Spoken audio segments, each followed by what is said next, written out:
আমি লাইভে আছি।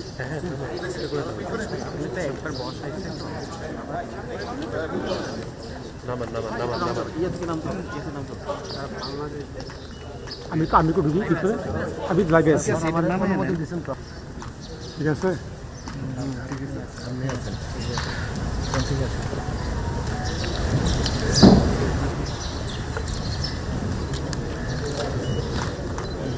সামনের দিকে বাম দিকে বড় করেন, আপনার বাম দিকে বড় করেন।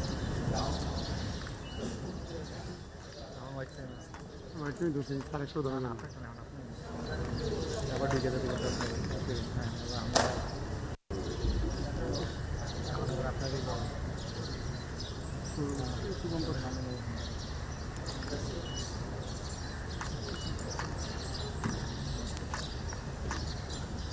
সম্মানিত সুধী মরহুমার মৃতদেহ সামরিক কায়দায় পলয়ের মাধ্যমে বহন করে কবরের পাশে রাখা হয়েছে।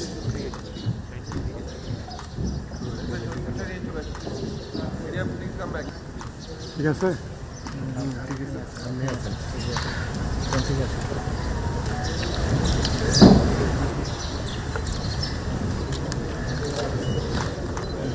সামনের দিকে বাম দিকে বড় করেন, আপনার বাম দিকে বড় করেন।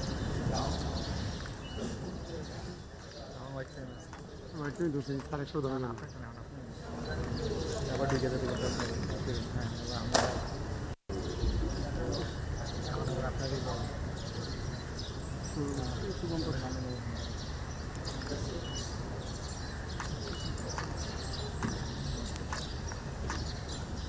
সম্মানিত সুধী মরহুমার মৃতদেহ সামরিক কায়দায় পলয়ের মাধ্যমে বহন করে কবরের পাশে রাখা হয়েছে।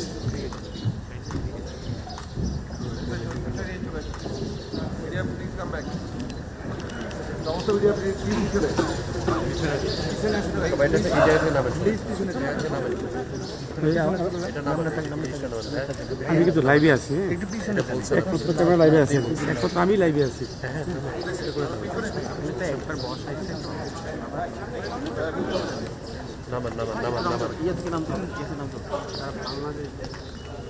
আমি তো ঢুকি ভিতরে, আমি লাইভে আছি। কবরের শটটা এখান থেকে যা পাচ্ছেন, এই যে পাওয়া যাচ্ছে না, আমাকে একটু ঢুকতে দেন। সামনে যাওয়া হবে পাচ্ছি না তো কিছু।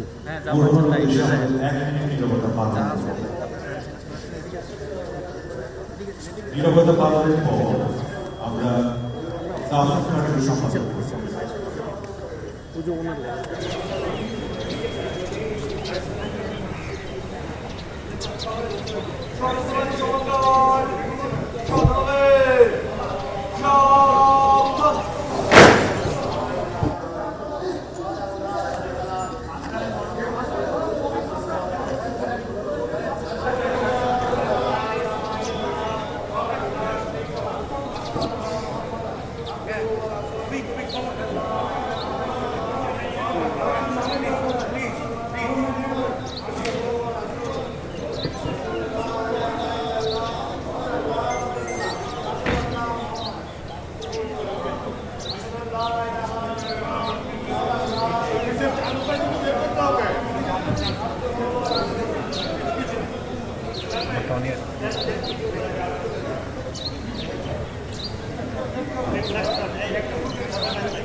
সবাই পিছিয়ে গেছে, বাকিরা পিছনে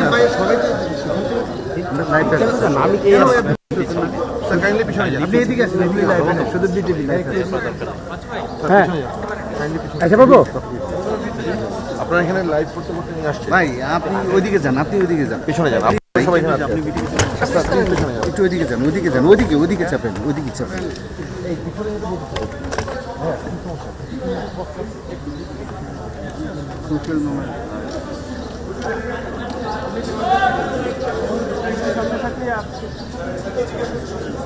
ফরিদপুর শর্ট দেখো তো, টপ শট আছে।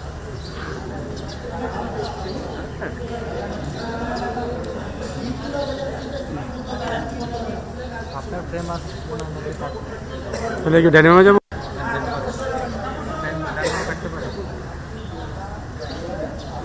স্থায়ী কমিটি সব আছে, ওইয়া বললাল আছে না? পরিবারের পক্ষ থেকে এদিকে দিই না? কবরের মধ্যে অবস্থানের জন্য মরহুমের দাফন কার্যক্রম সম্পন্ন করার জন্য জনাব তারেক রহমান মরহুমের জ্যেষ্ঠ সন্তান, জনাব রফিক মরহুমের ভাই শামীম ইসলামের ছেলে, অদল মরহুমের ভাই সাইদ ইসলামের ছেলে আছেন। কবরের মধ্যে অবস্থান করছে শামীম ইসলামের মরহুমের ভাই জনাব সৈয়দ ইসলাম জি মরহুমের ছেলে, জনাব সৈয়দ ইসলাম কবির মরহুমের ছেলে।